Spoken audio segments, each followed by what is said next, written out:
2025 at pagsalubong ng 2026, nandito tayo lahat at ipapakita natin ang ating pagtutulungan para maiwasan ang loss of life or masunugan loss of property through Republic Act 7183 and Executive Order 28. For example, dito sa Bulacan, ang ating gobernador or sa ating Bukawi munisipyo ay nandyan po ang mayor. Sila po ang nagbibigay ng operational guidelines lalong-lalo na sa pulis kung paano kami mag-i-implement.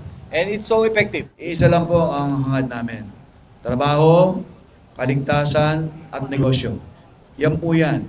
So katulad nga ng sinabi ni Chief MP, ang unang-una nating implementation dito ay yung kaligtasan.